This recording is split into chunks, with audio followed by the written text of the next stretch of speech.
Hello and welcome to your weekly horoscope for week commencing the 23rd of May. This is for the Sun or the Ascendant. I'm going to give you the broad strands to look out for, but please stay with me. I will then give in great detail each of the 12 zodiac signs that you can relate to, the key dates and influences for each one. Now, on the 29th of April, Mercury, the planet of communication, moved into the sign of Gemini. But on the 10th of May, around 2 weeks ago, it went into a retrograde. And as we start this week, Mercury retreats back within that retrograde into the sign of Taurus. Now, Mercury is the ruler of Gemini, so even in the retrograde, and of course it's been in a recently sparkling alliance with the flirtatious Venus, there have been possibilities. A lot of communications, a lot of ideas. I think Mercury reversing back into Taurus asks us to get really grounded about what some of those ideas may be and try to get a more tangible idea of how we can make things work in a really practical way. So an opportunity, I think, to still grapple with those finances, especially with the recent cost of living increases, and where we can squeeze a bit more from our budget. Mercury's going to help us to think about those things. But when it comes to thinking, late last week there was a quarter moon in the dreamy sign of Pisces, and that squared the Sun in the sign of Gemini. So a little bit of gossip could be doing the rounds this week. We should definitely not necessarily just believe at face value something we're told, particularly within our neighbourhood. There could also be some potential for misunderstandings with siblings. Now, this is a really important week in so many ways, but I think mostly because Mars on Tuesday returns to one of its two home zones, but of course it is the only ruling planet of the sign of Aries, and that's where it gets back to on Tuesday for a 6-week stay. But it immediately forges an absolutely fantastic link with Jupiter. Now, Jupiter, of course, is the planet of expansion. So now Mars returns to Aries. We have Jupiter, the planet of growth and potentially of good luck. And we also have Venus in the sign of Aries too. So the potential for initiative and drive is very strong. When Mars and Jupiter get together, it can give us an even greater sense of determination and thrust. But we also must remember that the element of the sign of Aries is fire, and Jupiter can, see us be a little bit overconfident in some ways. So it's going to be important to keep, grounded, and perhaps Mercury in that retrograde in Taurus can help this, especially when we're wanting to bring a much more excitement and action to a situation that may have stalled. But it's not just Mars that's forging a gorgeous link with Jupiter, because the Sun is, from Monday to Friday, in a sextile, and this is one of the luckiest aspects that you can get in astrology. So if our ideas are strong, our determination and spirit to see them through, that energy in Aries, particularly with Jupiter, that gives us a great opportunity to move forwards at some pace. So something that has been a little bit stuck could gain traction, and that's really exciting. Now, ironically, Venus forges a very positive link with Saturn this week, a very stabilizing angle. So this is, if you like, Venus in Aries, technically detrimented, but it's in a sextile with the co-ruler of Aquarius. So that's very much about the collective, the group, friends, if you like. Venus is about taking in the sign of Aries. It's about maybe just going for it a little bit. But if there is something that's working out well in a relationship, it could actually be very stable. The irony is that Venus is also in a square with Pluto from Monday through to the end of the week. And any relationship that is leveraged, so where Perhaps someone is promising us a really amazing deal around a job, or perhaps it could be that someone tries to spoil us big time if they're trying to get to know us, almost like being over generous.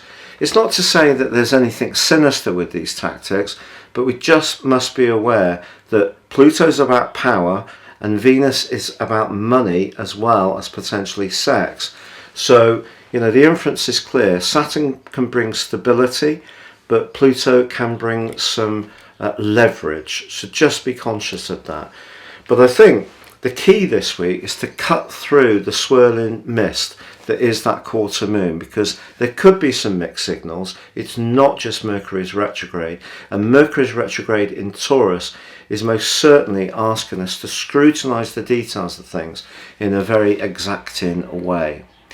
Now, if you are new to my channel, I'd be honoured if you would subscribe. I'm getting very close to that 100,000 mark. All the illnesses I've had in recent years, last 10 years, catching up now. So we'd greatly appreciate if you would click or tap on the bell notification symbol. If you would like to ascend above this broadcast, if you give me 3 pieces of personal information, time, date and place of birth, I can share with you an astrological roadmap that can guide the rest of your life, and also my special package of 30% off a character analysis for the next 12 months. No 2 charts are the same. Please see the link beneath this video. But please stay with me now for your individual zodiac forecast. So Leo, your weekly forecast for week commencing the 23rd of May is really exciting.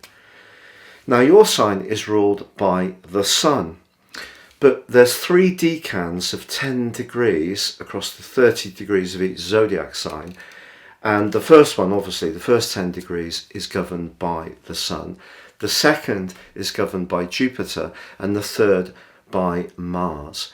So you have an affinity for the 2 planets of Jupiter and Mars's arrival on Tuesday in your sector of adventure, of independence, of travel, of spontaneity, but also merging with Jupiter through to the end of the week is going to give you a lot of get-go, especially if you have felt that life over the last couple of years has been very limiting for a lot of people. And if you're a natural traveller, this is your opportunity to really check out where you can go, set up the arrangements, or do something more dramatic and physically active, because whether it's using your mind, feeding your senses through thinking about that vacation, or it is doing something that just stretches you a bit in terms of physicality, it's such an exciting combination between Mars and also Jupiter.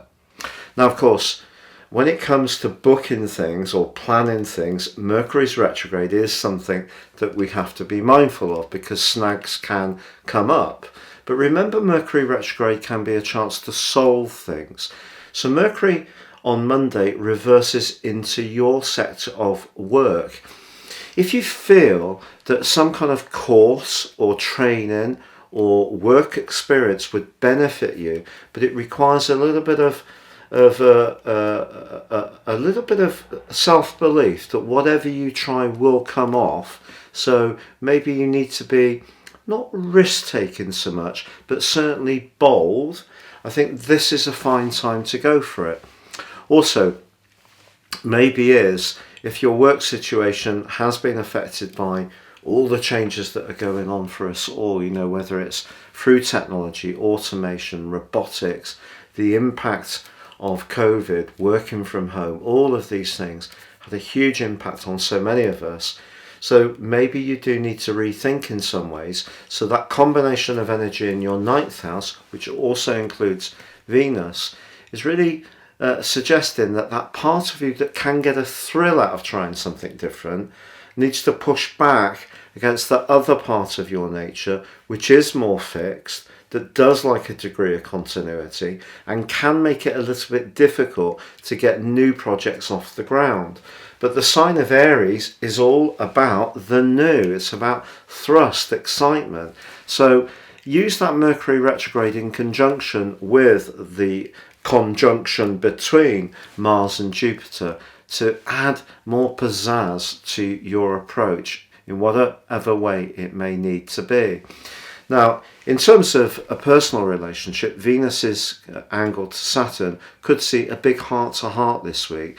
But if you both want the same things, essentially, and things just have got very samey and maybe a little bit too predictable, I think the energy of Mars and Jupiter and the combination of Venus and Saturn could be that a more honest discussion gets you and a partner or a friend to a clearer sense of what you both need. But equally, because Venus is in a much more complex angle to Pluto, if it feels that to you, you're always the one who seems to take the lion's share, pardon the pun, of those chores, and that limits your prospects of doing things for yourself and pursuing your own interests and hobbies, that could be a point of conflict. And of course, with the energy in the sign of Gemini being about your future and about your friendships, and the quarter moon which occurred right at the end of last week but feeds energy into this week, if there is jealousy or sort of a little bit of sort of possessiveness, or you feel a bit hemmed in, by friendships or by a relationship or by your work, I think all the energy that's manifesting in Aries is really pushing you to show the real fire that's deep within you. Bring all of your magnificence to bear, but it may mean being a bit more daring.